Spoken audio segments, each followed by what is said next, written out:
رقت عيناي شوقا ولطيبة ذرفت عشقا فأتيت إلى حبيبي فاهدأ يا قلب ورفقا صلي على محمد السلام عليك يا رسول الله نحمدہ ونصلی علی رسولہ الکریم۔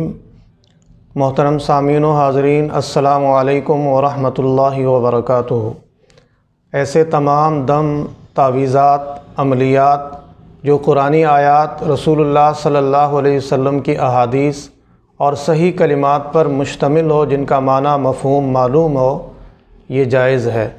اور ایسے تمام الفاظ جن کا معنی معلوم نہیں ہے یا ان میں شرکیہ کلمات ہیں، جیسے کہ عام طور پر تعویذ کرنے والے یا جادو کرنے والے یا جو عامل بنے بیٹھے ہیں یا جو مشہور ہیں فلاں عامل فلاں عامل، تو ان کے جو عملیات ہیں اس طرح کے یہ درست نہیں ہیں۔ یا تو ان کے معنی معلوم نہیں ہوتے، یا اس میں وہ شیاطین کو، جنات کو، فرشتوں کو، موکلات کو حاجت روا، مشکل کشا اور مددگار سمجھ کے جو ہے پکارتے ہیں، تو اس لیے ان کا یہ عمل درست نہیں ہے۔ ہاں، قرآن کی آیات، رسول اللہ صلی اللہ علیہ وسلم کی احادیث اور صحیح کلمات جن کا معنی درست ہو، ان کے ساتھ اگر دم کیا جائے، تعویذ بنایا جائے، ان کو لکھا جائے، پہنا جائے، یہ سب عمل درست ہیں۔ حضرت عبداللہ بن عمر رضی اللہ تعالی عنہ اللہ کی بڑائی پر مشتمل کلمات، بسم اللہ اعوذ بکلمات اللہ التامات، اس طرح کے الفاظ تھے، یہ جو سمجھدار بچے تھے ان کو سکھاتے تھے، اور جو ناسمجھ بچے ہوتے لکھ کے ان کے گلے میں ڈالتے تھے۔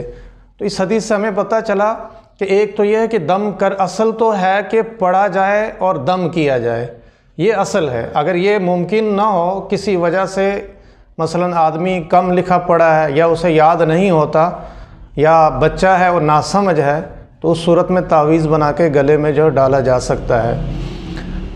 رسول اللہ صلی اللہ علیہ وسلم نے حضرت ابو دجانہ رضی اللہ تعالیٰ عنہ کو کچھ کلمات لکھ کے دیے تھے، جن کی وجہ سے وہ شیطان کے شر سے محفوظ ہو گئے تھے۔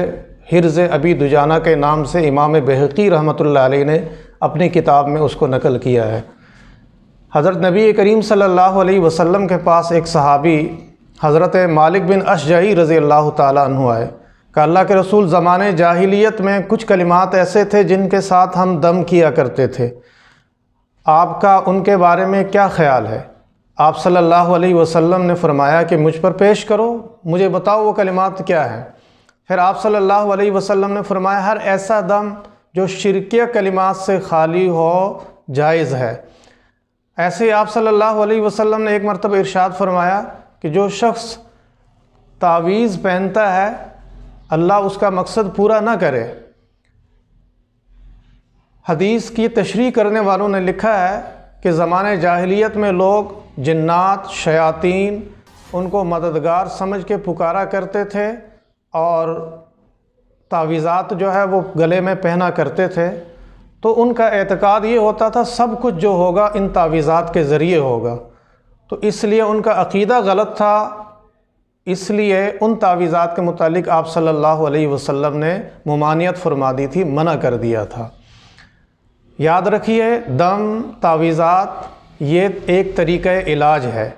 جیسے ڈاکٹر کے پاس لوگ علاج کے لیے جاتے ہیں، علاج کے مختلف طریقے ہیں، ایلوپیتھک، ہومیوپیتھک، اسی طرح دیگر، تو یہ دم، درود وغیرہ یہ بھی ایک طریقہ علاج ہے۔